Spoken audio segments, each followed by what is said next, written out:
Voilà, nous débutons donc cette présentation de l'Observatoire du cycle, l'édition 2020. Bonjour à toutes et à tous, bienvenue à l'Union Sport et Cycle dans une configuration un petit peu particulière. Alors nous sommes très heureux de vous accueillir et on vous remercie évidemment d'être si nombreux. C'est Jérôme Valentin qui dans quelques instants aura l'occasion, mais c'est devenu un peu une tradition, de vous présenter les résultats de cet observatoire 2020 du marché du cycle. Mais avant cela, avant de lui laisser la parole, laissez-moi vous dire quelques mots sur l'Union Sport et Cycle pour celles et ceux qui ne nous connaîtraient pas encore. Alors, l'Union Sport et Cycle, c'est un syndicat professionnel, une organisation patronale qui représente tout un secteur. Et ce secteur, eh bien, ce sont les entreprises de la filière du sport, des loisirs, du cycle et de la mobilité active. Ce sont beaucoup d'entreprises aujourd'hui en France qui représentent une part non négligeable du poids économique du sport français.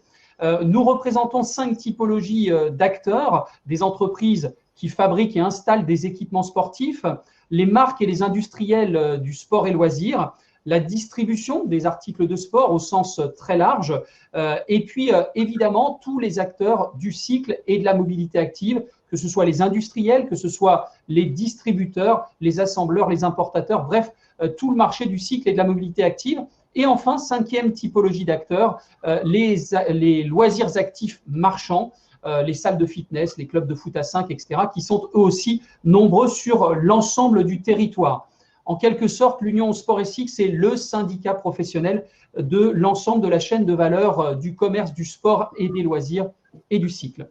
Alors aujourd'hui, nous sommes virtuellement réunis pour vous parler de vélo et à ce titre, je voudrais d'ailleurs en profiter pour saluer le travail de la commission cycle et mobilité active de l'Union, une commission extrêmement dynamique et un petit clin d'œil donc à André Gué, son président, le président de cette commission, président de Shimano France, et puis à ses côtés Denis Briscadieu, le président du groupe Cycle Lab, et évidemment Patrick Guinard, le CEO de la société Velox, qui tous les trois se démènent sans compter pour porter les sujets cycle au sein de l'Union. Avant de laisser la parole à Jérôme, quelques petits mots pour vous dire comment ça va se passer. On va parler d'abord des chiffres du marché. Ensuite, avec Jean-Philippe Fray, que vous allez voir à l'écran, qui est le responsable du pôle intelligence économique de l'Union, nous allons parler de la conjoncture, d'un point de conjoncture et de l'état de santé des entreprises du marché du cycle. Et vous allez le voir, cette crise Covid-19 a été assez douloureuse pour tous ces acteurs-là.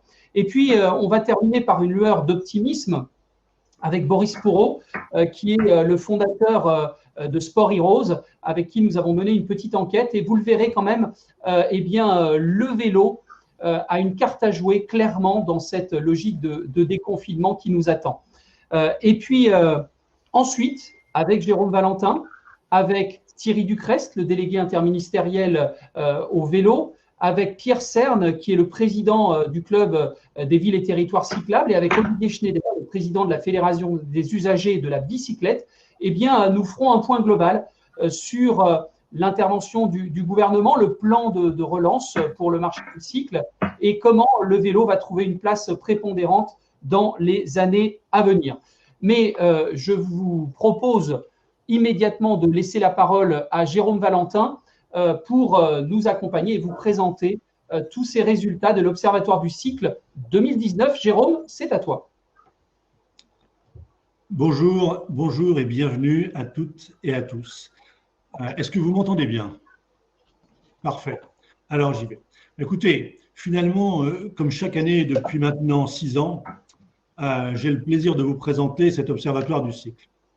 C'est un rendez-vous important pour l'industrie, pour les distributeurs, pour les marques et puis pour tous les acteurs de service de notre industrie. Cette année n'est évidemment pas comme les autres et nous n'aurons pas ce moment de convivialité pour échanger ensemble autour d'un café ou d'une coupe, un moment que j'appréciais fortement personnellement. Cependant, cette forme de rendez-vous qui nous a été imposée par la crise nous permet d'être plus nombreux, beaucoup plus nombreux, et je m'en félicite et surtout je vous remercie de votre présence. Alors bien sûr, permettez-moi d'adresser mes pensées les plus chaleureuses à ceux qui traversent cette période plus difficilement que d'autres. Je pense en particulier à tous ceux qui ont été atteints eux-mêmes par ce virus ou dont l'entourage proche a été touché.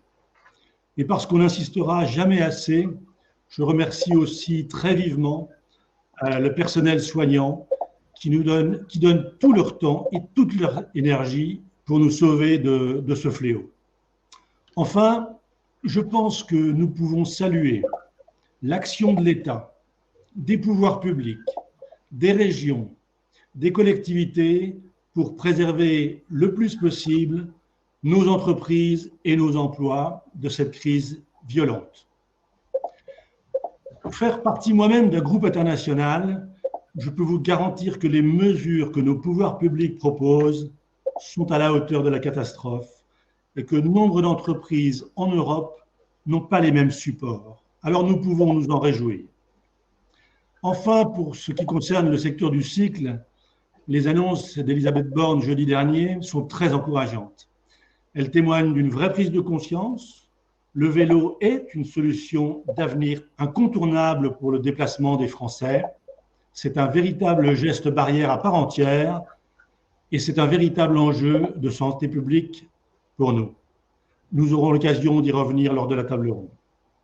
Enfin, et avant de passer directement à la présentation, je souhaitais vous remercier et je souhaitais en tout cas remercier Nomadeis, le cabinet qui nous accompagne dans cet observatoire, et plus particulièrement Fanny Frécon, qui a fourni un travail tout à fait exceptionnel.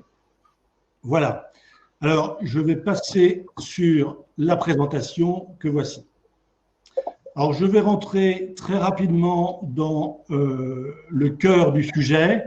Globalement, ma présentation sera en 3 temps. Tout d'abord, quelques chiffres sur l'ensemble du marché.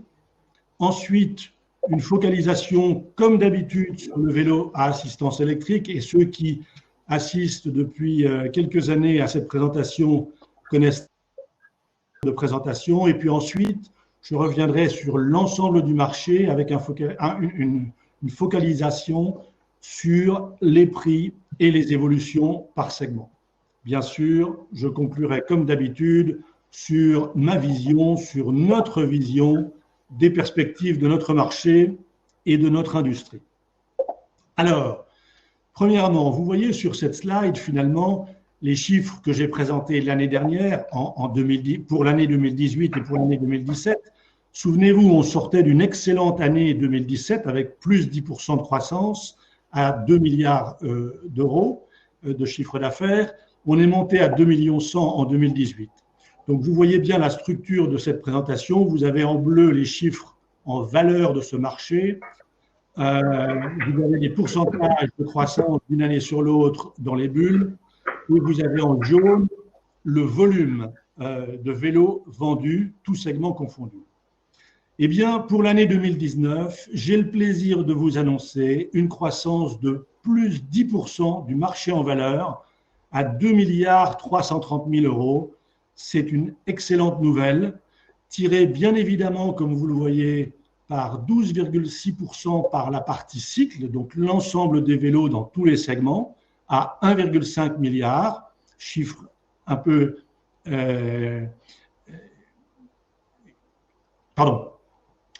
chiffre très significatif, bien évidemment, et puis une croissance d'à peu près 6% par rapport à la partie, ce qu'on appelle P&A dans notre jargon, donc les pièces et accessoires de tout type. Léger recul, cependant, sur les quantités, de moins 2% à 2 652 100 vélos.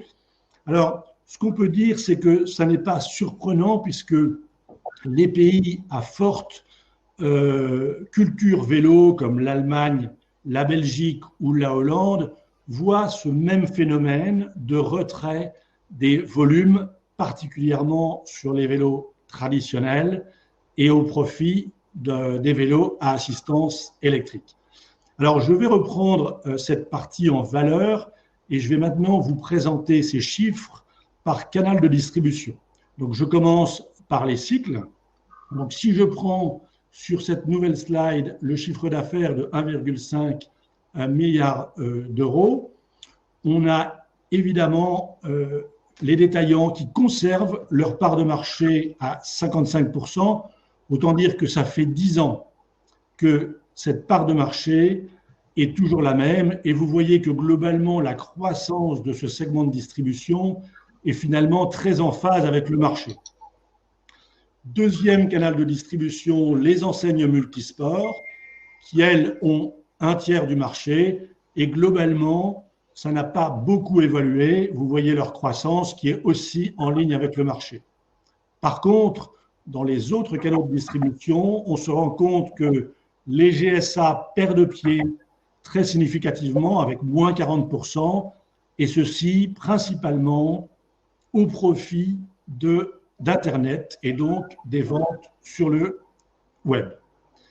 Si je prends exactement la même structure de distribution pour les volumes, on arrive à cette photographie, c'est-à-dire que, bien, effectivement, domination des volumes par les enseignes multisports, ça a toujours été le cas depuis quelques années maintenant. Bien sûr, on peut remarquer aussi que globalement, avec une croissance de moins 2% pour le marché total et des multisports qui croissent à plus 3,2, eh bien, effectivement, ces enseignes multisports prennent des parts de marché, principalement à la grande distribution alimentaire et les détaillants. Et on constate aussi que les détaillants, finalement, avec presque 20% de parts de marché, maintiennent très légèrement une très légère augmentation par rapport à la baisse des volumes, puisqu'ils sont à moins 1,5%. Fait notoire aussi, l'Internet progresse avec une croissance de 17%, ça n'est pas négligeable, et nous en reparlerons dans la suite de la présentation. Si je prends maintenant les pièces et accessoires qui avaient une valeur de marché de 827 millions en 2019 avec une croissance de 6%, on constate presque comme chaque année qu'il y a un véritable équilibre entre finalement les différents segments que sont les détaillants, les enseignes multisports et l'Internet avec plus ou moins chacune un tiers du marché. Évidemment, même phénomène que pour les cycles, on constate que les GSA perdent pied et progressivement ne sont plus un acteur principal du marché. À partir de là, une remarque, nous avons fait cette année une analyse de la main-d'œuvre, d'accord, donc de la valeur ajoutée finalement que nous trouvons dans ces pièces et accessoires. Et de façon très intéressante, on a trouvé que globalement, cette main-d'œuvre avait d'abord un pourcentage significatif de ce chiffre d'affaires et que d'autre part, 75%, donc finalement les 3/4 de ce chiffre d'affaires étaient réalisés par les détaillants et 1/4 par les enseignes multisports. Ce qui positionne évidemment ces détaillants comme privilégiés par rapport à cette notion de service qu'ils ont et de par notamment leur expertise. Bien évidemment, l'Internet ne joue pas un rôle dans cette main-d'œuvre puisqu'elle ne fait que fournir des produits. À partir de là, je vais faire une focalisation maintenant sur le vélo à assistance électrique. Donc, notez bien que toutes les slides que je vais vous présenter ne parlent que du VAE dans cette section. Alors, premier élément, eh bien évidemment, c'est un chiffre que vous attendez, donc une croissance en volume de 12% à 388 100 unités pour l'année 2019, qui représente 15% du volume total des vélos vendus, et beaucoup plus intéressant, 23% de croissance en valeur à 679 millions d'euros, et alors 45% des ventes totales de ce marché sont aujourd'hui représentés par les vélos à assistance électrique. Et ça, c'est tout à fait notoire, c'est-à-dire qu'on est pratiquement à l'équilibre entre la valeur des vélos traditionnels ou musculaires et des vélos à assistance électrique. Et puis, une très belle progression du prix moyen à 1 749 €, c'est-à-dire une augmentation de presque 10%. Et ça, c'est un signe très encourageant parce qu'il signifie globalement, et nous allons le voir dans les différents segments, mais il signifie que les Français achètent des vélos de meilleure qualité, de meilleure facture, avec un meilleur confort, des options de plus en plus sophistiquées et un très belle esthétique aujourd'hui. Donc, c'est une grande satisfaction. Si on regarde de la même façon par segment de vélo, on constate que ces 388 100 unités se répartissent de la façon suivante en termes de segments.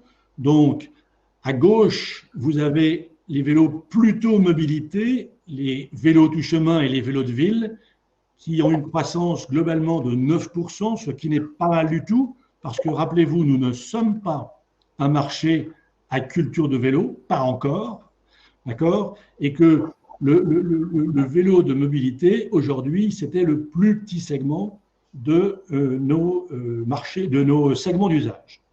Par contre, pays de loisirs, on constate effectivement que les VTT à assistance électrique et les vélos de route ont une croissance bien supérieure, à 37% cette année.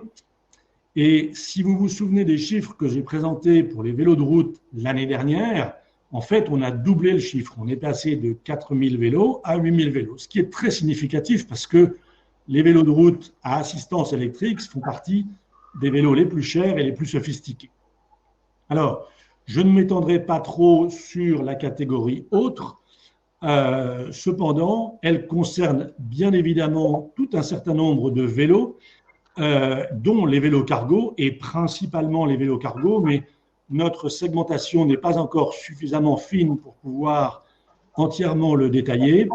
Par contre, vous allez voir qu'en termes de prix, eh bien, on est dans des segments très élevés dans les slides suivantes.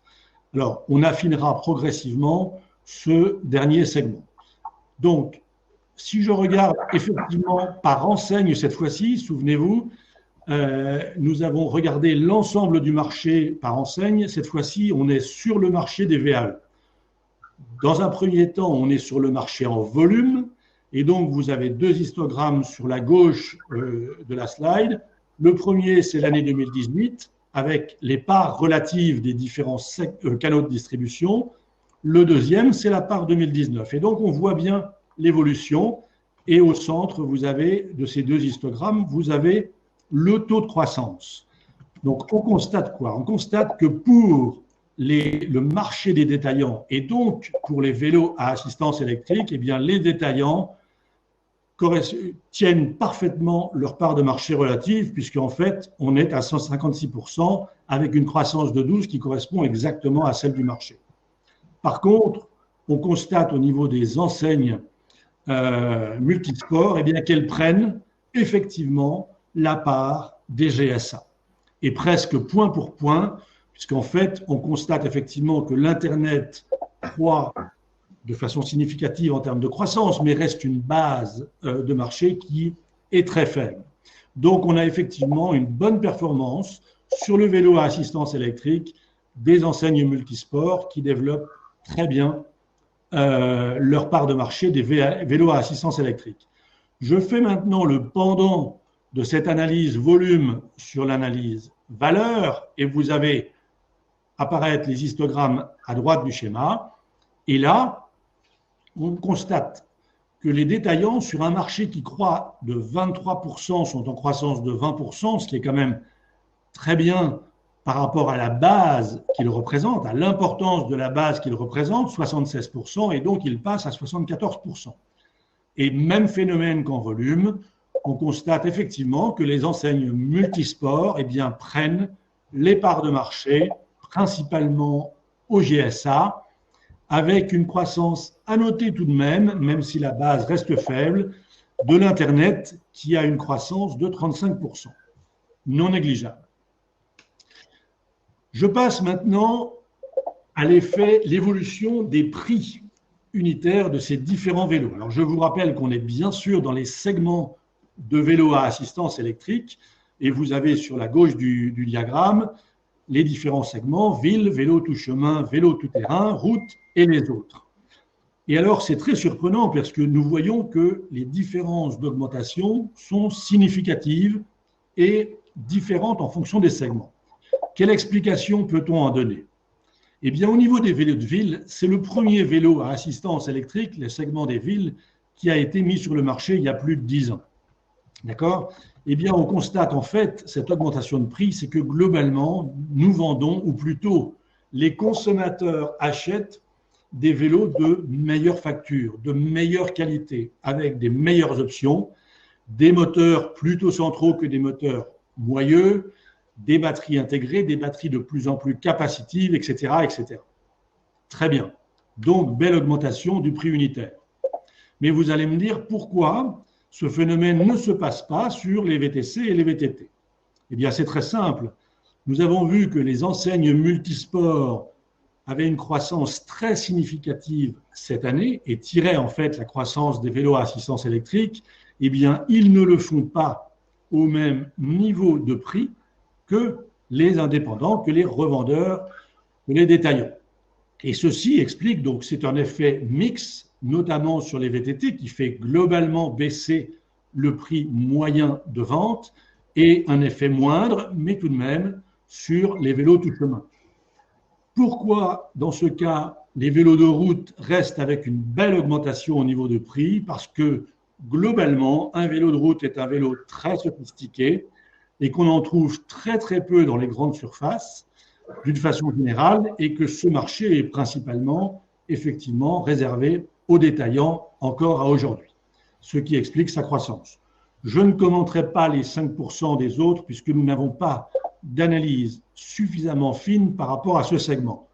Par contre, si l'on regarde par rapport aux différents canaux de distribution, on obtient cette distribution et encore une fois, on confirme que le GSA perd totalement du terrain, alors, et ça c'est tout à fait notable, que les trois autres segments, finalement, conservent une augmentation de prix moyen très similaire.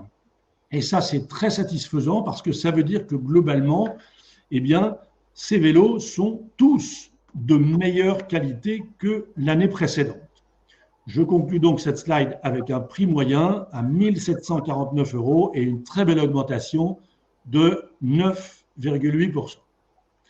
Alors, je vais revenir maintenant que le focus est fait sur les vélos à assistance électrique, je vais revenir sur l'ensemble du marché par rapport aux évolutions par segment et je vais revenir aussi sur les évolutions de prix. Alors, cette slide nous montre en fait, à gauche, vous avez les volumes avec moins 2%, comme je l'ai énoncé avant, et puis à droite, vous avez la valeur avec plus 12,6%. D'une façon générale, on constate globalement que le transfert du marché de vélos traditionnels ou musculaires se fait vers les VAE. Et c'est exactement les effets que nous remarquons dans les différents pays européens et notamment dans les pays à forte culture du vélo, encore une fois, comme l'Allemagne, la Belgique ou la Hollande et les pays nordiques. Vous avez un effet sur le vélo de route que je ne commenterai pas beaucoup plus qu'en vous disant que globalement, ces 2 dernières années, nous avions des baisses et probablement que là, on est en train de rattraper finalement les baisses que nous avons eues ces 2 dernières années. Donc, je qualifierais ce phénomène comme un phénomène plutôt conjoncturel, mais l'avenir nous dira exactement ce qu'il en est. Donc, la conséquence finalement de ces baisses de volume des vélos traditionnels vers un transfert des VAE, eh bien, nous donne par rapport au prix moyen ce schéma que vous avez maintenant devant vous. Alors, en bleu, ce sont les vélos traditionnels ou musculaires, et en rouge, ce sont le VAE, les barres, j'entends.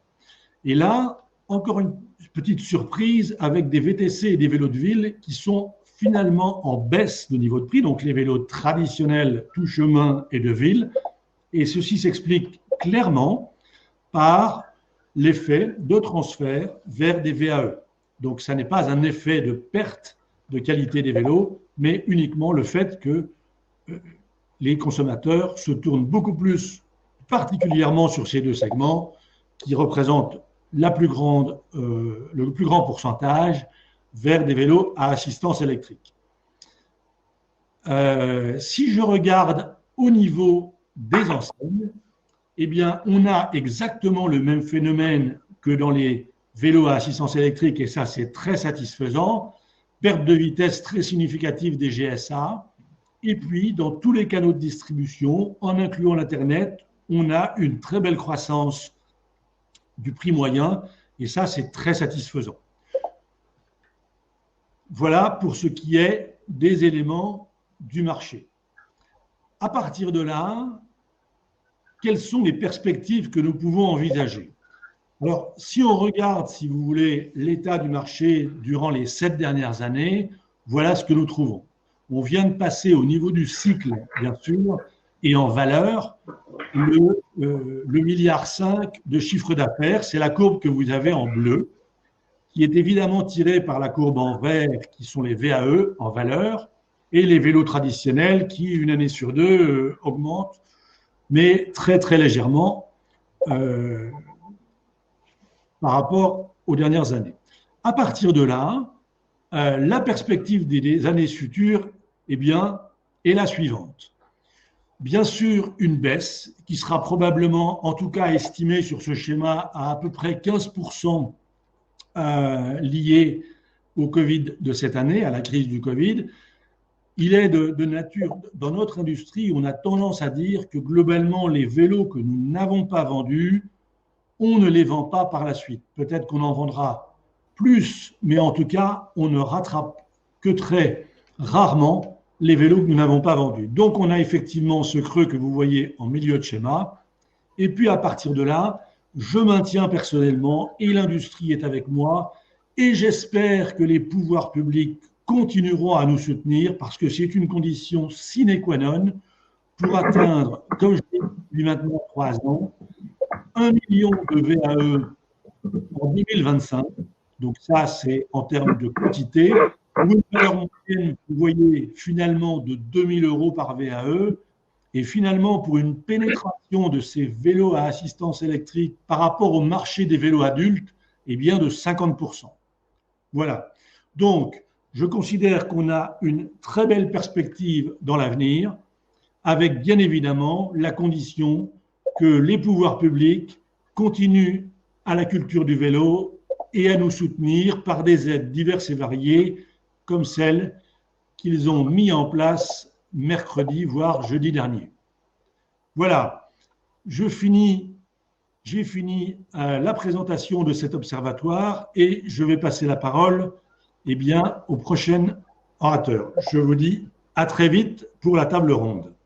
Alors, Jérôme, avant que Jean-Philippe ne prenne la parole pour évoquer la conjoncture actuelle de ce marché du cycle, il y a quelques questions. Traditionnellement, tu et vous répondez parce qu'habituellement, on a André et Denis qui t'accompagnent dans ces questions-réponses avec la salle. On va le faire virtuellement. Quelques questions qui sont apparues sur la main-d'œuvre dans le marché, notamment sur les accessoires. Tu as évoqué justement ce sujet de la main-d'œuvre. Est-ce que tu as des éléments complémentaires à nous proposer sur le poids de la main-d'œuvre? Oui, alors, écoutez, tout ça, c'est une étude que nous avons faite uniquement cette année. Donc, on n'a pas de recul par rapport à cet élément-là. Cependant, ce que je peux vous dire, c'est que globalement, cette main-d'œuvre tourne plus ou moins autour de 4% de la valeur. Et c'est relativement significatif. En tout cas, on considère que c'est significatif. Alors, autre question facile, après on passera aux questions difficiles. Quel est ton sentiment sur l'impact, le poids, l'influence des mesures d'incitation à l'achat de vélos des collectivités? Est-ce que ça a une influence directe sur l'augmentation du prix moyen des vélos et notamment des VAE, ou est-ce que c'est une évolution naturelle qui s'effectue? Alors, c'est ni l'un ni l'autre. En fait, il n'y a pas effectivement d'effet prix par rapport à une subvention d'une collectivité ou d'une autre.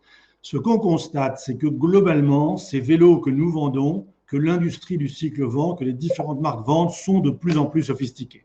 Si vous prenez les vélos que nous vendions il y a 5 ans, par rapport aux vélos que nous vendons aujourd'hui, rien que visuellement, vous avez de très grandes différences, ne serait-ce que par les batteries intégrées et le niveau des moteurs qui vont de moteurs plutôt moyeux il y a 5-10 ans à des moteurs plutôt dans le pédalier. Ça, ce sont des effets très visuels. Ensuite, lorsque vous montez sur ces vélos à assistance électrique, Vous prenez le vélo il y a 10 ans ou il y a même encore 5 ans, vous n'aviez pas du tout le même confort. Et le même confort en termes, bien sûr, de positionnement, en termes de freinage avec des freins hydrauliques, en termes de suspension. Donc, tout un certain nombre d'accessoires qui permettent finalement aux usagers réguliers du vélo, et c'est bien exactement ce qu'ils recherchent, les usagers du vélo recherchent un vélo confortable, agréable et efficace. Et ce sont ces effets-là qui font que les prix augmentent et rien d'autre. Alors, deux dernières questions. Une qui nous permettra de faire la liaison avec Jean-Philippe, mais avant cela, quelques inquiétudes ou en tout cas quelques questions sur la capacité qu'auraient les magasins à faire face à un afflux de demandes et d'achats de vélos dans les magasins de cycle en France. Est-ce que le circuit, est-ce que le marché sera en capacité de répondre à une éventuelle forte demande? Alors, souvenez-vous, le début de l'année a démarré avec le coronavirus en Chine. Donc, globalement, on a eu quelques problèmes d'approvisionnement, nous, les constructeurs et les marques, d'une façon générale. Et puis, ceci s'est délié et nous sommes nous-mêmes rentrés en crise. Or, en fait, notre saison démarre en général début mars, d'accord, pour être à son pic en avril, mai, juin. Donc, globalement, toute la chaîne logistique qui a été bloquée en début d'année s'est relâchée. Et globalement, nous avons les composants, les vélos et tout ce qu'il faut pour faire face à une demande importante. Les magasins ont du stock aujourd'hui, les assembleurs, les industriels français ont du stock aujourd'hui puisque ça fait 2 mois qu'ils n'ont pas vendu et la chaîne logistique a été rétablie. Donc globalement, je n'ai que très peu d'inquiétude par rapport à une demande forte dans les 2 mois à venir. Il est bien évident que si cette demande forte, et nous le souhaitons, se poursuive sur les 8 mois à venir, à ce moment-là, on remettrait l'accélérateur par rapport à l'approvisionnement et on serait largement capable de répondre à la demande. Merci, merci Jérôme, merci pour cette présentation. Évidemment, tu restes avec nous. On va faire monter sur scène, comme on dit, Jean-Philippe. Jean-Philippe Fray, donc, qui est le responsable du pôle intelligence économique de l'Union Sport et Cycle et qui a été à la manœuvre avec l'agence Nomadeis dans la réalisation de ces chiffres. Mais il a été aussi à la réalisation d'un point de conjoncture que l'on a mené pour l'ensemble du secteur de la filière des sports, des loisirs, du cycle et de la mobilité active. Et Jean-Philippe, on a pas mal de questions qui apparaissent sur l'impact de cette crise sanitaire puis économique sur le marché du cycle. Je pense que c'est justement l'occasion de présenter ce point de conjoncture. C'est toi qui as la parole.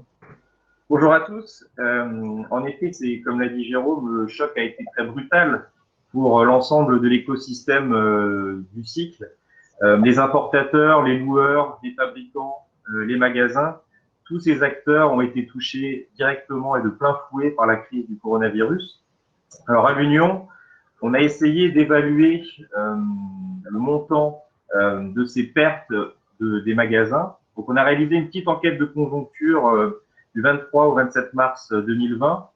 On a interrogé l'ensemble des détaillants spécialisés en France. Donc on a fait partir cette enquête à près de 2400 magasins et on a eu 400 retours avec un objectif, mesurer les effets de l'épidémie sur l'activité des magasins de cycle en France. Mais avant de vous présenter les résultats de l'étude, pour le marché du cycle, le Covid, c'est une vraie rupture. Et pour cela, j'en veux pour preuve les taux de croissance des ventes de cycle depuis quelques années. Souvenez-vous, début d'année 2019, le cycle avait le vent en poupe. Certains Français redécouvraient l'usage du vélo suite à la grève des transports. L'activité dans les magasins était au beau fixe, bien aidée par une météo clémente. Cette dynamique positive, évoquée notamment par Jérôme, a été touchée de plein fouet par la crise et on estime à 42% la perte de chiffre d'affaires de ces magasins spécialisés pour le premier semestre 2020. Au total, c'est une perte qui s'évalue à 170 millions d'euros. Et il s'agit là d'une estimation qui est probablement très basse parce qu'on demandait à ces magasins de nous indiquer leurs prévisions pour un confinement qui durerait jusqu'au 1er mai. Donc, nous étions dès lors bien optimistes. Donc, impact sur le chiffre d'affaires, c'est logique, nombreux sont les magasins qui ont dû fermer boutique. Mais le plus inquiétant, c'est l'état des finances de ces magasins et leur état de trésorerie. Les magasins du cycle en France, je vous ai dit, il y en existe environ 2400. Ils ont une typologie particulière. Ce sont souvent des petits magasins, pour la moitié, qui ont des surfaces de vente inférieures à 100 mètres carrés. On est donc en présence de personnes qui sont passionnées et qui ne roulent absolument pas sur l'or, avec des besoins en trésorerie face aux difficultés qui sont donc énormes. Dans notre enquête, plus de la moitié des répondants nous disaient avoir moins d'un mois de trésorerie en réserve, ce qui les place dans les dernières positions dans les magasins de sport qui avaient en moyenne une trésorerie de 2 mois et demi. Les magasins de cycle étaient dans une situation plus compliquée à cause de ces petits montants de trésorerie. Alors forcément, les magasins ont essayé de s'adapter.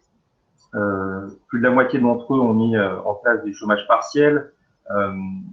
Plus difficile, en revanche, la mise en place du télétravail. Difficile de mettre en place le télétravail. Donc, moins de 10% des entreprises ont mis en place ce télétravail. Les magasins ont entrepris toutes les démarches classiques mises en place par le gouvernement, des délais de paiement au service de l'État, négociations avec les banques, pour avoir accès aux prêts garantis, renégociation avec leurs fournisseurs. Donc les magasins ont tout mis en œuvre pour essayer de passer ce cap du confinement. On voit bien que la date de 11 mai et de la reprise de l'activité est un enjeu majeur pour la sauvegarde des emplois et de l'activité de l'ensemble du système, de l'écosystème vélo. J'ai parlé des magasins, mais la crise, elle va toucher également les clubs de vélo. On a demandé à ces magasins qui, pour nombreux d'entre eux, soutiennent des associations, des clubs sportifs, des clubs de vélo, quelles étaient leurs prévisions de soutien et de maintien de ces soutiens à ces clubs de vélo. Et les prévisions sont assez négatives, avec 90% de ces magasins qui s'interrogent sur leur capacité à maintenir ces soutiens aux clubs de vélo ou aux clubs associatifs qu'ils ont l'habitude de soutenir. Alors, à titre personnel, on le voit bien, pour faire face à ces difficultés, la reprise ou une solution vélo serait mise en avant et donc une nécessité pour l'ensemble de l'écosystème vélo. Et à titre personnel, je serai l'un de ceux qui pratiqueront le vélo pour aller au travail lors du déconfinement et pour lancer peut-être des augures qui soient un peu plus positives. J'ai laissé Boris prendre le relais et confirmer cette tendance, cette appétence des Français pour le vélo lors du déconfinement. Merci Jean-Philippe. Donc on l'a vu, Jérôme, une situation un petit peu paradoxale entre effectivement des chiffres 2019 qui traduisent une vraie belle dynamique et en même temps une situation où on est face à des acteurs du marché qui sont en souffrance. Mais on voulait quand même continuer sur une note optimiste et on a mené donc entre l'Union Sport et Cycle et Sport Heroes une petite enquête grâce à Boris Pourreau qui est donc le fondateur de Sport Heroes. Il va nous en dire quelques mots. Et en fait, notre volonté, c'était d'étudier un peu par rapport à une population, certes, et on va le repréciser, Boris, qui est une population sensible quand même au vélo. Donc, évidemment, il y aura une légère, il faut savoir interpréter ces données-là qui sont évidemment excessivement positives. Mais néanmoins, ça traduit un vrai engouement autour du vélo. Et on a essayé de savoir comment les gens avaient vécu, leur confinement par rapport au vélo, et deux, comment ils allaient finalement ressortir de ce confinement avec leur vélo. Exactement, merci Virgile. Merci à tous d'être présents ce matin.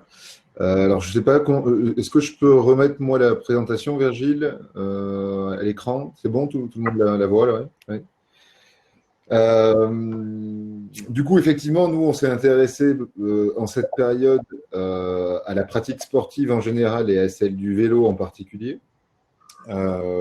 Pour rappel, Sport Heroes, c'est donc une start-up qui est spécialisée dans la fabrication de logiciels pour inciter le plus grand nombre à la pratique sportive. On a un certain nombre de services qui sont opérés grâce à nos solutions. Certains qu'on opère avec des marques propres comme Cycling Heroes, mais aussi Running Heroes, Swimming Heroes pour la natation. Et puis, on utilise nos outils pour permettre à des tiers de construire leur propre communauté, leur propre service. C'est le cas notamment, je pense que beaucoup connaissent le livret sport de Sport 2000 qui a été relancé il y a quelques mois. Et puis, on a quelques autres programmes avec Ironman, avec Rock'n'Roll Marathon notamment, sur des services qui sont mondiaux. Au total, l'utilisateur utilise une de nos solutions et donc ça nous donne la possibilité de sonder ces pratiquants de sport qui sont assez différents en fonction des services dont on parle, mais ça nous donne cette possibilité. Donc on s'est essayé à comprendre la pratique des cyclistes pendant ce temps de confinement et comment est-ce qu'ils imaginent le déconfinement. Et on a posé des questions aux utilisateurs de Cycling Heroes. Et donc, comme Virgile le soulignait, les utilisateurs de Cycling Heroes sont des gens qui ont une pratique sportive du vélo. Comme on le constate dans la présentation de la typologie de ces pratiquants, c'est en grande majorité des hommes, en majorité qui ont moins de 45 ans, 31% sont licenciés dans une fédération, et donc 90% sont qualifiés de pratiquants sportifs. À noter quand même que parmi cette base-là, 45% utilisent le vélo dans leur déplacement quotidien pour aller au travail, donc ce qu'on appelle des vélotaffeurs. Donc on a soumis quelques questions à cette communauté entre le 29 avril et le 3 mai, donc c'est tout frais, tout récent, et on a obtenu 1500 réponses, ce qui nous a permis de comprendre quelques tendances déjà qui se dégagent, à savoir qu'on travaille avec l'Union Sport et Cycle à compléter cette étude. On la proposera dans les semaines à venir à d'autres de nos audiences qui sont peut-être moins sportifs, qui nous permettra de mieux comprendre aussi pour des pratiquants plus loisirs, on va dire, de vélo. Est-ce que ce sont des tendances qui se confirment ou est-ce qu'il y a des différences? Et on reviendra probablement vers vous pendant le deuxième semestre avec des chiffres un peu plus approfondis et une étude un petit peu plus large.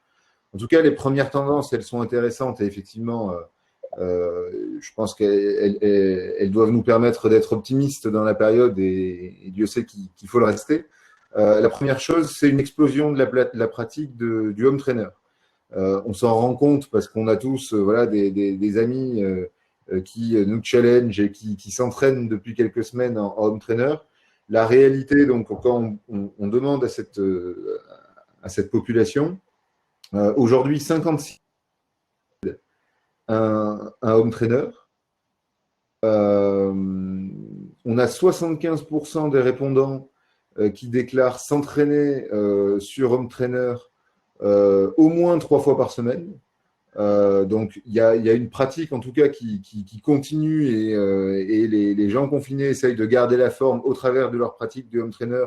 Et donc, je pense que quand les gens vont retourner sur la route, ils rouleront pas moins vite, en quelque sorte, qu'avant le confinement, parce qu'ils s'entretiennent et ils ont une pratique assez intensive du home trainer. Ce qui est intéressant aussi, en termes de consommation, d'achat, c'est que parmi les 56%, 18% ont acheté un home trainer pour l'occasion, au moment du confinement. Donc, sur notre base totale, on a quand même 10% des pratiquants qui se sont équipés très récemment dans les dernières semaines d'un matériel pour pouvoir pratiquer chez eux d'un home trainer. Donc ça, c'est intéressant. Ça veut dire que même si l'autorisation de faire du vélo n'est plus donnée, la pratique du vélo continue et que les gens se sont organisés pour la maintenir au maximum. Comment est-ce que les gens imaginent maintenant le déconfinement en tout cas, les premières étapes du déconfinement qui arrivent assez vite et qui, d'ailleurs, réconfortent pas mal de pratiquants puisque ça va être une pratique autorisée dans un périmètre de 100 km de chez soi, mais donc le vélo redevient libre en quelque sorte. Bon, c'est pas très étonnant, mais c'est intéressant quand même, et je pense que c'est des chiffres sur lesquels on peut s'appuyer. 96% sont convaincus que dans cette crise du coronavirus, le vélo est un outil pertinent pour combattre le virus et se sortir de cette situation. Donc, plus qu'un loisir ou qu'un moyen de transport, ça devient quasiment une arme contre le virus qui nous menace. Et donc, dans les gens qui ont répondu, bon, 96% estiment que le vélo est intéressant pour garder une activité physique, faire de l'activité physique, mais on se rend compte que 53% comptent l'utiliser pour aller au travail, mais aussi pour se déplacer dans sa vie quotidienne, que ce soit sa vie sociale ou pour aller faire ses courses, etc. Donc je pense que y a vraiment probablement une opportunité à saisir pour développer encore plus le vélo en le positionnant comme un outil contre la crise. Et la réalité, c'est que les gens ont déjà bien cette conscience-là. Pour les mois et probablement années qui viennent où on va devoir apprendre à vivre avec le coronavirus, bien, on a ici un outil que les gens imaginent et qui semble efficace. Autre chiffre intéressant, on s'adresse à une cible qui est assez sportive, donc qui est déjà équipée de vélos, mais on a quand même 29% qui prévoient d'en acheter d'ici la fin de l'année, à titre personnel ou pour leur famille, probablement. Et dans ces 29%, 76% s'imaginent acheter un vélo neuf, 34% un vélo d'occasion. Donc ça confirme un petit peu la tendance dont on parlait il y a quelques minutes. Il pourrait y avoir effectivement un vrai rebond en termes de consommation et d'achat, soutenu aussi par ceux qui sont d'ailleurs déjà équipés.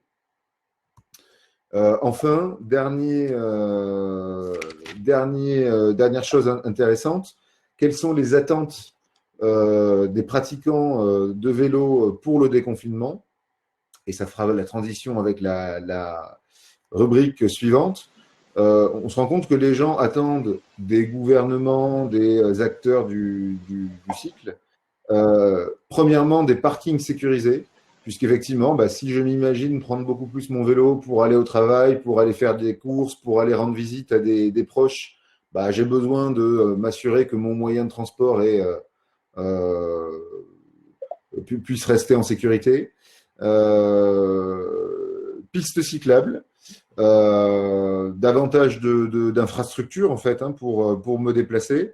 De la même manière, ça arrive en 5e position, mais disposer davantage de vélos en libre service. Donc voilà, on s'aperçoit qu'il y a des besoins d'infrastructures, que ce soit parking, pistes cyclables ou bien vélos en libre service. Et puis, les pratiquants attendent des mesures incitatives très fortes de la part des gouvernements, puisque sont plébiscités aussi des forfaits mobilité qui seraient rendus obligatoires, ou bien ce qui est déjà annoncé, mettre en place une prime, alors il y a une prime de restauration, mais prime d'achat de vélos, donc des incitations assez fortes de la part des gouvernements pour booster la pratique du vélo dans les mois à venir. Preuve aussi que les pratiquants se disent « je vais l'utiliser moi-même, mais il faudrait que ça soit répandu parmi toute la population et que chacun puisse s'équiper, s'outiller, avoir les infrastructures pour les mois qui viennent, années qui viennent, dans ce contexte-là, démocratiser encore plus la pratique du vélo sportive et au quotidien. Voilà. Micro. Merci beaucoup Boris.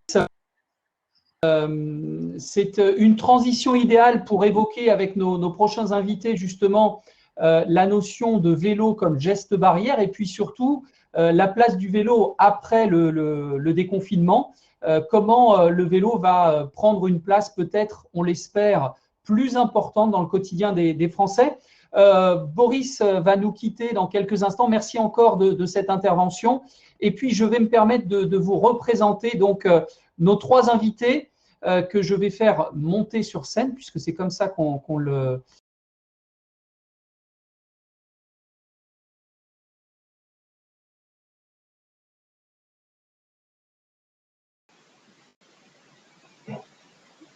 Vous m'avez donné la parole, je ne vous entends plus.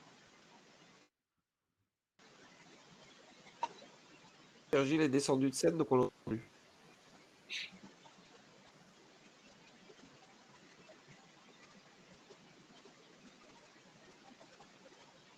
Voilà, vous m'avez retrouvé, c'est bon? Voilà, pardon. Donc, petite erreur de manipulation de l'outil. Donc, Thierry Ducrest, bonjour. Coordonnateur interministériel au vélo, merci de nous rejoindre. Nous allons donc évoquer avec Pierre Cerne, qu'on voit ici, qui va nous faire un petit signe. Bonjour Pierre, le président du Club des villes et territoires cyclables, un acteur extrêmement actif dans cette période. Et puis un autre acteur aussi très actif, comme d'habitude, Olivier Schneider, le président de la Fédération des usagers de la bicyclette, qui est avec nous pour cette courte conférence, mais extrêmement importante. Thierry, ça date pas d'aujourd'hui, cet intérêt du gouvernement pour le vélo. Je sais qu'en 2019, il y a eu déjà pas mal d'actions. Mais là, récemment, Elisabeth Borne a pris la parole, ça date de jeudi dernier, si je ne dis pas de bêtises, pour évoquer un plan de relance. Alors, est-ce que vous pouvez nous en dire un petit peu plus sur ce plan de relance, comment il s'articule, quelles sont les mesures phares, et puis nous dire comment le gouvernement prend en compte, considère la place du vélo dans cette logique de déconfinement? Oui, bonjour à tous, merci de m'avoir convié à ce webinaire. Alors, peut-être avant de répondre à la question, alors, le plan de relance, c'est plutôt un plan de déconfinement aujourd'hui. C'est un soutien du gouvernement à cette phase de déconfinement. Mais peut-être revenir un petit peu rapidement sur l'année 2019, c'était l'objet de votre présentation de l'Observatoire du cycle.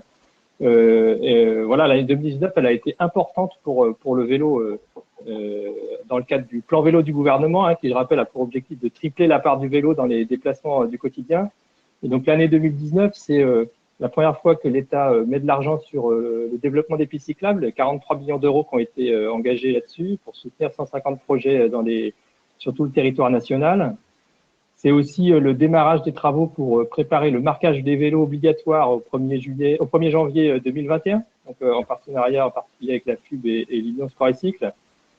C'est aussi le lancement du programme Savoir rouler à vélo, qui a pour objectif que tous les enfants puissent entrer au collège en sachant faire du vélo sur la route. Et puis c'est bien sûr la loi d'orientation des mobilités qui a mis le vélo à l'honneur en faisant rentrer le vélo et la marche d'ailleurs comme un mode de transport à part entière dans le code des transports et qui a commencé à mettre en œuvre aussi un certain nombre de mesures. Voilà. Donc l'année 2019, elle est tout à fait remarquable pour le vélo et je me réjouis à ce titre de ce que vous avez présenté sur les progressions du vélo à assistance électrique. On sait que c'est un enjeu tout à fait important pour développer le vélo, du quotidien en particulier, parce que le VAE, c'est un moyen pour un certain nombre de catégories de personnes, de catégories de territoires, de rendre accessible le vélo. Voilà, et donc c'est vraiment tout à fait important dans le plan vélo que le VAE continue sa progression. Alors sur le plan de déconfinement pour le vélo qu'a annoncé effectivement Elisabeth Borne jeudi dernier, la logique, elle est claire, c'est que le gouvernement soutient, accompagne tout ce qui se passe sur le développement du vélo dans une logique voilà, de dynamiser les expériences et les initiatives qui sont prises. Et donc le plan, il est autour de 3 axes. Le premier, c'est développer les pistes cyclables, donc sur un mode rapide. Donc c'est des pistes cyclables temporaires. Pierre Cerne, je pense, y reviendra. Mais le gouvernement soutient toutes les initiatives qui sont prises par les collectivités locales pour développer ces pistes cyclables temporaires, avec l'objectif, bien sûr, c'est de proposer des itinéraires les plus sécurisés aux cyclistes, et en particulier qui est un facteur déclencheur, on sait, pour les personnes qui sont moins aguerries. Donc il y a un véritable enjeu et la dynamique en ce moment est tout à fait intéressante. Et donc, bien sûr, ce sont les communes, les agglomérations, les départements, le cas échéant, qui vont principalement mettre en place ces pistes cyclables temporaires. Mais l'État est en soutien sur des mesures pour faciliter les démarches administratives liées à ça. Et puis également des possibilités de soutien financier par les préfets pour les collectivités qui auraient des difficultés en termes de moyens. La deuxième axe, c'est le plan de 20 millions d'euros qui a été aussi largement présenté dans les médias. Donc, je ne vais pas m'étendre dessus, parce que Olivier Schneider, je pense, en parlera plus précisément. Mais il s'agit d'un programme de certificat d'énergie qui va permettre de donner un coup de pouce pour réparer 300 000 vélos, de faciliter le… Alors, je crois que j'ai été… Non, c'est bon, tout va bien. Tout va bien. Alors on a perdu Thierry quelques instants, on va le retrouver, certainement un petit problème de connexion. Je vais aller le rechercher. En attendant, peut-être une question à Pierre sur le sujet des collectivités et des et des pistes cyclables. Parce que s'il y a bien quelqu'un qui connaît les collectivités, le fonctionnement, etc., c'est bien vous. Il y a évidemment dans ce projet, il existait dans le plan national vélo également, ce soutien aux collectivités pour construire un vrai plan stratégique sur les pistes cyclables. Qu'est-ce qu'on peut en dire aujourd'hui? Est-ce que c'est un vœu pieux? Est-ce que ça se structure? Est-ce qu'on est dans la bonne direction? Écoutez, bonjour à toutes et tous. Il y avait effectivement un peu partout, en tout cas dans les zones urbaines, des programmes de développement de pistes cyclables qui étaient engagés et de manière assez large et généralisée. Ce dont on s'est rendu compte il y a quelque temps, c'est que la solution vélo allait forcément être une des solutions à privilégier et privilégiée par les gens à partir du moment où on sait depuis un moment que les transports en commun ne repartiront pas comme ils fonctionnaient auparavant et que donc on a potentiellement des millions de personnes qui vont reprendre progressivement leur activité sans pouvoir disposer des transports en commun qu'ils prenaient avant. Si on veut éviter que ça se transforme en congestion totale, si toutes ces personnes prennent leur voiture, il n'y avait pas 36 solutions. C'était donc le vélo qui devait être la solution. Mais qui dit beaucoup de vélos supplémentaires, dit obligatoirement accélération des plans de déploiement de pistes cyclables là où il y avait déjà des plans et surtout mise en œuvre de solutions de pistes cyclables là où il n'y en avait pas et où elles n'étaient pas forcément prévues. Et notamment, on se rend compte que quand les gens qui prenaient les transports en commun basculent sur le vélo, c'est des nouveaux cyclistes en général, et du coup, ils connaissent pas forcément où sont les pistes cyclables déjà existantes et qu'ils ont tendance à suivre en fait le trajet qu'ils suivaient en transport en commun. D'où la nécessité de mettre en place des pistes cyclables là le long d'un certain nombre d'axes forts des transports en commun où il n'y a pas forcément pour l'instant de pistes cyclables.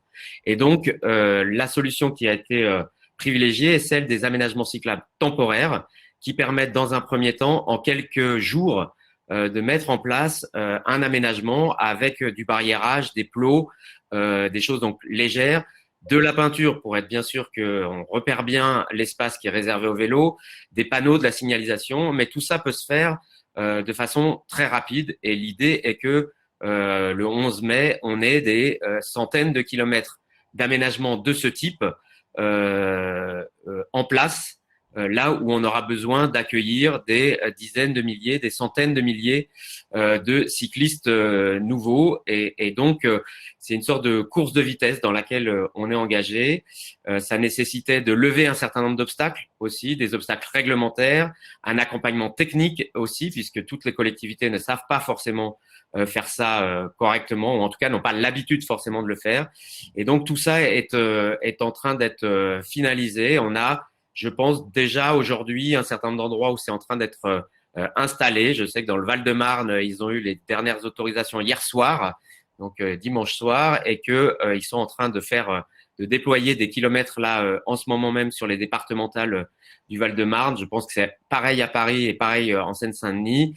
Et ce qui est intéressant, c'est que on assiste à ça aussi dans un certain nombre de territoires où on n'avait pas l'habitude d'avoir ça, des territoires plus périurbains, voire parfois dans des territoires ruraux.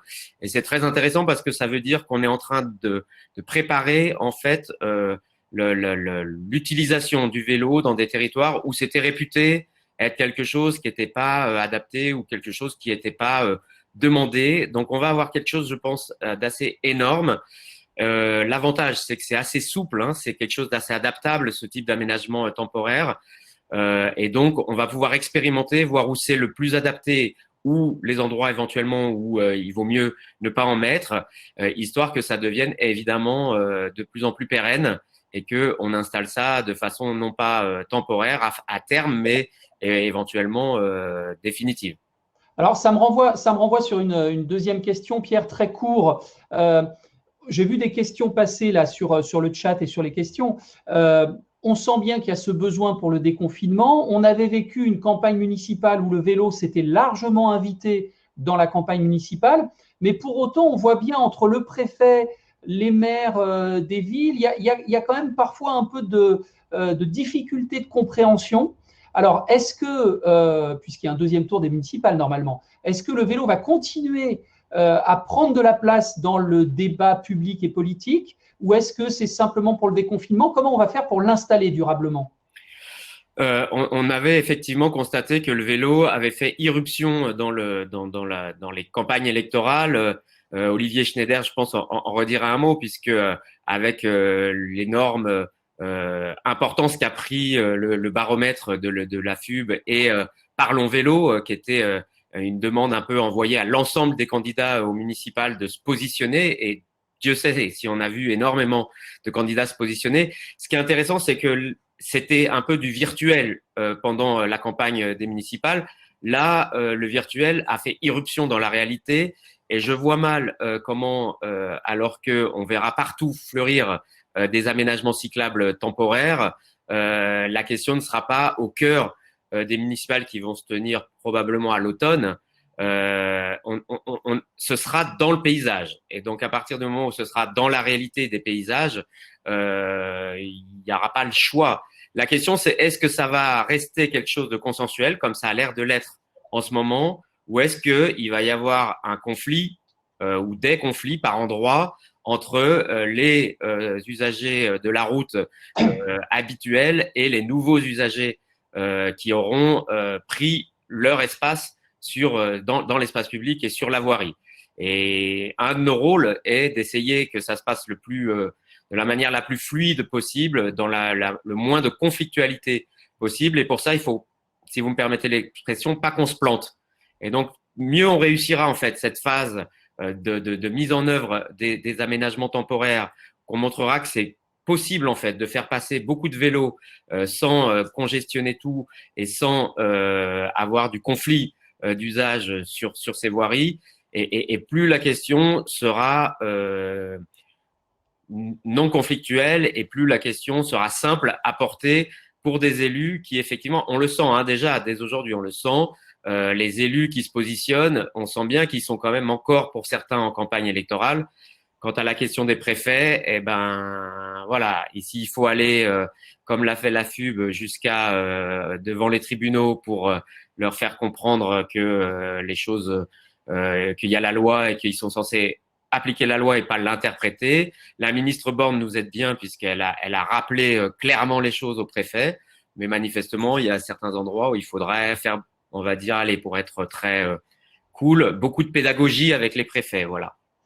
Très bien, merci Pierre. Alors, vous avez fait référence à plusieurs reprises à Olivier Schneider. Vous restez avec nous, mais on va demander à Olivier de nous rejoindre sur scène pour évoquer peut-être en quelques mots cette relation avec les collectivités, ce baromètre. Est-ce que, effectivement, comme le disait Pierre Cerne, il y a une prise de conscience, même si, bien entendu, il y aura encore un travail pédagogique à faire.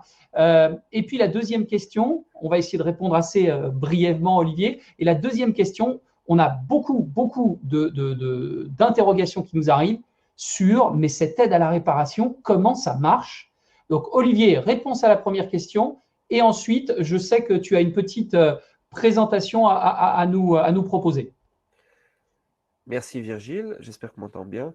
Donc, en deux mots, je vous confirme qu'il y a une appétence incroyable, non seulement des Françaises et des Français, mais également des politiques pour mener des politiques cyclables. Et donc, ça s'est reflété à la fois dans notre baromètre où on a vu le nombre de villes classées atteindre 768. Donc, c'est absolument incroyable avec 185 000 répondantes et répondants. Et ensuite, on a eu plus de 1000 collectivités où des élus se sont engagés à faire du vélo un sujet important du mandat 2020-2026. Le seul problème, vous le savez toutes et tous, c'est qu'on est dans l'entre-deux tours le plus long de tous les temps. Et donc, ça fait partie des facteurs qui sont un peu compliqués actuellement pour mettre notamment en place ce système vélo qu'on appelle de nos souhaits et les pistes cyclables temporaires. Donc, ça ne vous a pas échappé, jeudi dernier et même dans la presse mercredi soir, un nouveau dispositif a été présenté, ça s'appelle le coup de pouce vélo. Je ne sais pas si vous pouvez commencer à passer ma présentation. On peut tout à fait, il va se passer ça et après c'est toi qui as la main. Tu as les petites flèches sur le côté. Donc je n'insiste pas sur le fait que le vélo est notre geste barrière. Je pense que maintenant que le Conseil d'État a reconnu que la liberté d'aller et venir à vélo était une liberté fondamentale, ce qui est quand même très important. Alors, je n'irai pas jusqu'à dire que le coup de pouce vélo a été annoncé le même jour pour que les médias parlent moins de cette décision du Conseil d'État, mais ça fera tout simplement du 30 avril 2020 une date exceptionnelle pour le vélo. Plus sérieusement, en quoi consiste ce dispositif coup de pouce vélo, doté pour l'instant d'un budget de 20 millions d'euros, sachant qu'on nous a dit que si ça fonctionnait bien, ce budget pourrait être revu à la hausse. Alors, tout simplement, ce que proposent les associations depuis des années, c'est de mettre en place un système vélo pour qu'il y ait tout, comme il y a un système automobile ou ferroviaire ou autre. Et donc là, vu la situation et vu les avantages du vélo en termes de gestes barrières, ce qu'on demande, c'est la mise en place d'un système vélo d'urgence. Et donc, ce qui est le plus visible, si je puis dire, la partie visible de l'iceberg, et dont on parle depuis quelques semaines, ce sont ces pistes cyclables que je nommerais plutôt de transition que provisoire, parce que l'idée, c'est pas qu'elles disparaissent à la fin du confinement, mais plutôt qu'elles soient pérennisées. Mais finalement, si on n'a que ces pistes cyclables de transition, ça ne fonctionne pas parce qu'il faut, pour se déplacer à vélo, il faut un vélo. On l'a vu avec vos 95% de répondantes et répondants, il faut qu'on ne se fasse pas voler le vélo. Puis globalement, il faut savoir comment l'utiliser parce que si tous les jours on prend le métro, on n'est peut-être pas au courant de ce qu'on appelle à la FUB les braves, c'est-à-dire les bons réflexes à vélo. Et donc, c'est pour ça que pour compléter ces pistes cyclables que les collectivités, et merci Pierre pour le travail de coordination que tu mènes et vraiment, je voulais insister sur la dynamique qu'il y a, y compris avec Patrick de l'Union Sport et Cycle, autour de Thierry Ducrest et avec tous les acteurs vraiment du vélo, l'ADEME, le CEREMA. On a proposé de rajouter 3 pans pour ce système vélo, c'est-à-dire le chèque réparation, et donc j'expliquerai dans un instant le dispositif, mais également des remises en selle et du stationnement temporaire. Donc, en ce qui concerne le coup de pouce réparation, l'objectif n'est ni plus ni moins de réparer 300 000 vélos. Et donc, tout simplement, d'ailleurs, c'est une question que vous allez me poser, c'est pas une aide par personne, c'est une aide par vélo. La personne va avoir un engagement sur l'honneur que le vélo réparé, elle le fait dans le cadre du déconfinement. Il ne s'agit pas de saturer. On a tous une bande passante limitée, que ce soit les réparateurs, que ce soit les ateliers participatifs et solidaires, associatifs. Donc, on va quand même essayer de privilégier, surtout dans un premier temps, les personnes qui en ont vraiment besoin pour se déplacer. L'objectif, c'est de réparer 300 000 vélos, notamment des vélos, comme disait Madame la Ministre, qui traînent au fond des caves ou des garages.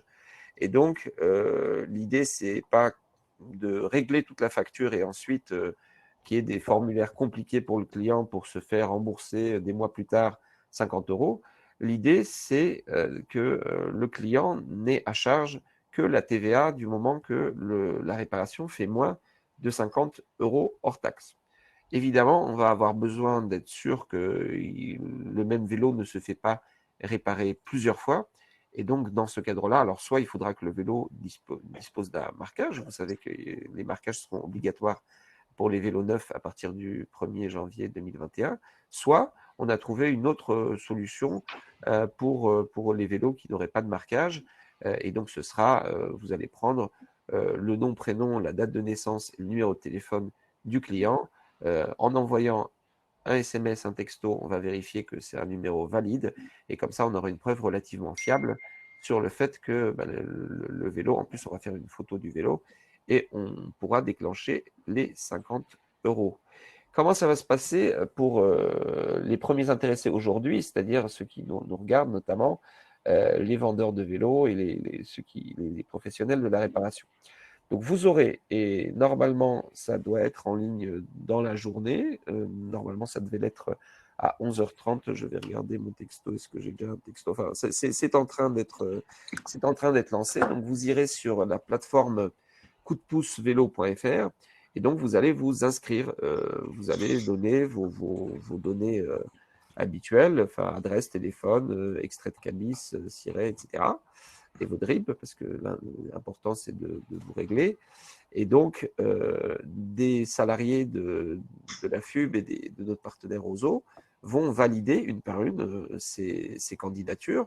Vous allez également signer une charte, voilà, mais où il n'y a rien de particulier. Il y a évidemment le respect des gestes barrières et un engagement à réellement faire les réparations que vous allez facturer. Et donc, cette plateforme, entre aujourd'hui et dans une semaine, elle est dédiée principalement au référencement aux demandes de référencement par les professionnels. Et le fonctionnement à partir du 11 mai, mais je reviendrai sur le calendrier, c'est tout simplement que vous allez présenter les factures de votre journée, vous allez les téléverser sur la plateforme coupdepoucevélo.fr. On va faire du contrôle aléatoire sur une ou deux factures, voir si tout est fait correctement. Et ensuite, sous 8N, et je pense que cet aspect est très important pour celles et ceux qui nous écoutent, sous 8N, une fois par semaine, vous allez recevoir par lot. Donc, par exemple, si vous avez réparé une centaine de vélos, eh ben, vous allez toucher 5 000 € sous 8N de la part de notre partenaire technique Roseau qui anime avec nous le programme Alvéole. Les deux autres dispositifs, c'est le coup de pouce vélo remise en selle, et donc ça va permettre, pareil, sur la même carte, le grand public pourra trouver les moniteurs vélo référencés. Et donc là, l'avantage, c'est que c'est sans aucun reste à charge. Donc en fait, c'est totalement transparent pour l'usager. Il prend rendez-vous avec un moniteur, il peut avoir un premier débrief par téléphone pour faire geste barrière, et ensuite, il y a les bons réflexes à vélo, comment je choisis mon vélo, comment d'ailleurs je bénéficie éventuellement de la prime pour la réparation. Voilà, donc ça, on appelle ça le coup de pouce vélo remise en selle. Et il y a un troisième aspect qui concerne avant tout les collectivités, c'est le coup de pouce vélo stationnement, mais on a vu dans votre étude que 95% de vos répondantes et répondants étaient intéressés par cet aspect. Donc, on va faire en sorte, on a déjà un programme qui s'appelle Alvéole et qui finance à 60% des financements, des stationnements vélo en dur, où il faut couler une dalle béton, etc.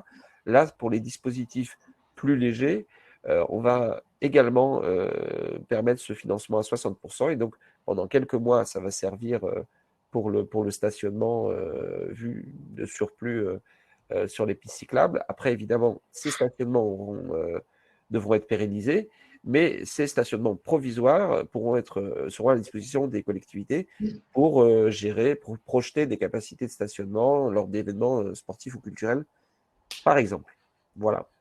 Olivier, j'ai quelques questions très rapides et j'espère très simples. On me demande si la facture dépasse les 50 €. Est-ce que tout est à la charge du client ou seulement le dépassement? Je pense que tu l'as dit, mais si tu peux le réexpliquer. Uniquement ce qui dépasse. D'ailleurs, il y a une information aussi qui est très importante et on compte sur les membres de l'Union Sport et Cycle pour le faire savoir très largement. La plateforme, comme elle bénéficie d'un dispositif de preuve, on va même autoriser, si elles le souhaitent, les collectivités ou les employeurs, dans le cadre notamment du forfait mobilité durable, de venir, si je puis dire, abonder, enfin compléter ce financement. Donc typiquement, si la réparation fait 50 € hors taxe, donc c'est le maximum d'aide, le client va régler la TVA, c'est-à-dire 10 €. Et si la réparation fait 100 € par exemple, ben, il réglera tout simplement 50.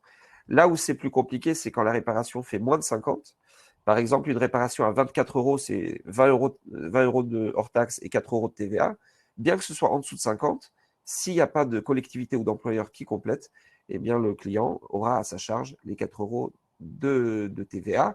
Et donc, vous allez me demander, mais comment je fais figurer ça sur la facture? C'est un peu compliqué. En fait, c'est très simple. C'est comme s'il y avait deux modes de règlement. C'est comme si quelqu'un faisait un règlement par carte et l'acompte par chèque ou par espèce. Et donc, tout simplement, le règlement avec le chèque réparation, ce sera dans la limite de 50 € et dans la limite du hors taxe. Voilà. Alors, une petite question sur quelles sont les réparations qui sont concernées. Est-ce qu'on parle de toutes les réparations? Alors, tout à fait. Alors, c'est défini plus précisément dans la charte. En plus, on va pouvoir inclure tout ce qui est équipement de sécurité, donc par exemple de l'éclairage, un casque, un antivol. Et donc, si quelqu'un… Par contre, c'est trop compliqué de faire du fractionnement, typiquement pour ce que j'évoquais sur la réparation à 24 €. Et donc, si le client fait une réparation, par exemple, à 24 €, il peut en plus prendre un antivol ou de l'éclairage et il pourra du coup bénéficier de ces 50 €. Merci beaucoup, Olivier. On est à peu près dans les temps.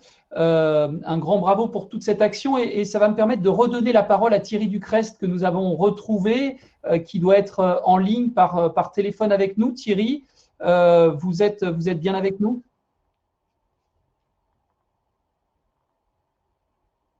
Alors, on va activer le micro. Thierry Ducrest, est-ce que vous nous avez rejoint? Oui, moi je vous entends. Est-ce que vous m'entendez?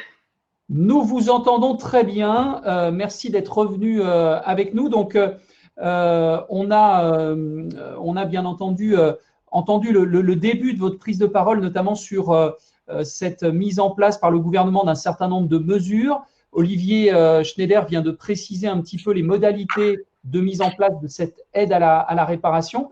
Je voulais que vous continuiez à nous expliquer comment le gouvernement va prendre en compte le vélo. Et puis, une deuxième petite question pour conclure. Il y a quand même véritablement un engouement dans les médias autour du vélo aujourd'hui. Un long sujet dans le JT de France 2 hier soir. Libération qui en fait sa une ce matin, le boulevard pour le vélo. Je pense que tout ça est très favorable pour vous dans votre métier de coordinateur interministériel du vélo. Qu'est-ce qu'on peut attendre pour la suite? C'est quoi les prochaines étapes? Oui, alors merci et désolé pour les aléas. Donc peut-être compléter mon propos, je ne vais pas revenir sur les 20 millions d'euros, Olivier les a largement explicités. Peut-être deux points. Donc rappeler d'abord que les magasins de vélos et de réparation de vélos sont autorisés à être ouverts dès maintenant. Donc c'est important s'il y avait le moindre doute parmi un certain nombre d'auditeurs. Et puis dans les jours qui viennent, le décret d'application du forfait mobilité durable pour les employeurs privés va être publié. Et donc les employeurs pourront proposer des aides à leurs salariés pour passer au vélo. Donc ça, c'est quand même aussi une mesure qui vient à point nommé dans ce plan de déconfinement.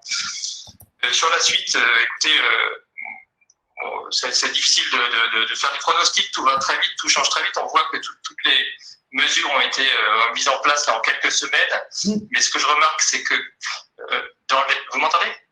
Oui, très bien. Oui. Ce que je remarque, c'est que dans effectivement toutes les interventions médiatiques des experts, on ne peut plus imaginer la sortie de crise sans parler du vélo comme un sujet à part entière. Ce qui me fait dire que en 3 semaines, on a gagné 3 ans dans les prises de conscience de tout le monde. Voilà, que ce soit les médias, les décideurs, les politiques, mais aussi les citoyens. Le vélo est vraiment rentré dans les têtes de tout le monde. C'est très très positif. Et voilà, et ça augure de plein de belles choses pour le vélo, je suis sûr. Alors, un petit mot, Olivier, je reviens vers toi un instant. On a des questions sur la rétroactivité. On a vu dans la présentation que c'était un dispositif qui allait aller du 11 mai jusqu'au 31 décembre. Les magasins peuvent d'ores et déjà ouvrir, si j'ai bien compris ton propos. Là, dans la semaine qui vient, si des gens font réparer leur vélo, il y aura une rétroactivité de ce dispositif, on est bien d'accord? Alors, sur la rétroactivité, malheureusement, enfin, que ce soit facturé à partir du 11 mai, si vous souhaitez pouvoir bénéficier du… Parce qu'il y a tout… Déjà, il faut qu'au moment de la réparation, il faut que le professionnel soit enrôlé et il faut qu'il ait été validé. Donc, supposons que vous vous enrôlez, d'ailleurs, je viens de vérifier, la plateforme est en ligne, donc vous pouvez tous aller sur coupdepoucevélo.fr. Une fois que vous êtes enrôlé et validé, à ce moment-là, on peut imaginer que vous facturiez le 11 mai. Mais malheureusement, vu le mode de preuve et vu le fonctionnement, et vu, c'est pas notre décision, mais vu les contraintes, c'est quand même de l'argent public qu'on a, tant que toute la mécanique n'est pas en place, on ne peut pas cette semaine le faire. Mais ce sur quoi je voulais rassurer vos clientes et vos clients, c'est que le dispositif, il est pérenne jusqu'au 31 décembre. Donc, si vous réparez votre vélo cette semaine et que vous ne souhaitez pas faire la facturation la semaine prochaine, mais que du coup vous en avez besoin pour rouler, vous allez forcément avoir besoin de remettre votre vélo en état dans un mois ou deux, et donc vous profiterez de votre chèque de réparation à ce moment-là, tout simplement. Merci beaucoup, Olivier. Il y a encore pas mal de questions auxquelles on va répondre. Merci à tous les trois. Merci à Thierry Ducrest d'avoir été avec nous ce matin. Merci Pierre pour cette intervention. Et on a bien compris qu'il y avait encore un petit peu de boulot entre les collectivités, les préfets, les villes, etc. Merci à Olivier pour cet engagement de la FUB. Et puis Jérôme, je pense que le mot de la fin te revient pour conclure effectivement cet observatoire. Un observatoire évidemment un petit peu particulier, mais avec cette chouette conférence pour terminer sur une note positive. Merci Virgile, merci à tous les uns et les autres. Merci bien sûr à nos 395 participants par vidéo, c'est exceptionnel. Alors ce que je voudrais dire, c'est que malgré le caractère terrible de cette crise, finalement, on a une extraordinaire opportunité. Et pour saisir cette opportunité, il faut 3 conditions pour qu'elle soit bien évidemment durable et pérenne. La première condition, c'est de poursuivre la culture vélo en France. D'accord ? C'est sine qua non. Tous les exemples des pays européens qui ont réussi à établir le vélo comme moyen de déplacement pérenne et durable ont eu au niveau de leur pouvoir public une culture vélo. D'accord ? Donc ça, c'est essentiel. Alors, une culture vélo, ça veut dire aussi des soutiens à l'industrie, aux distributeurs, aux sociétés de services. D'accord ? C'est en mouvement et c'est tant mieux et ça doit se poursuivre. La deuxième condition, ce sont d'une façon générale les infrastructures. Mais là, je voudrais mettre un bémol. Et il faut que nous écoutions le consommateur. Un consommateur qui rentre dans nos magasins pose une seule question au moment de l'achat de son vélo. Il ne demande pas de piste cyclable. Il ne demande aucune autre infrastructure qu'un parking. C'est la priorité des priorités.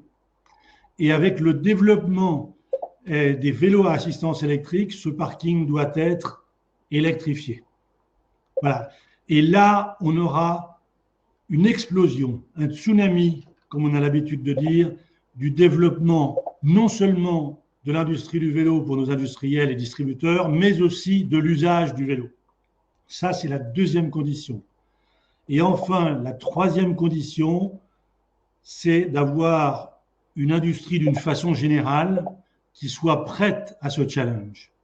Eh bien, je peux vous garantir, et je parle au nom de mon entreprise et au nom de toutes les entreprises que je représente, nous sommes prêts, messieurs. Nous sommes prêts à vous livrer des vélos, des pièces, du service, de la prévente. D'accord ? Donc, la troisième condition, elle est remplie. Maintenant, il nous reste 2 autres conditions. Développons avec les pouvoirs publics la culture vélo et développons avec les collectivités. Merci Pierre par avance et aussi pour tout ce que vous avez fait pour l'instant. Développons les infrastructures en commençant par les parkings. Voilà. Et l'avenir, c'est le vélo. Et un grand merci à tous de nous avoir écoutés et un grand merci de vos collaborations passées et de vos collaborations futures.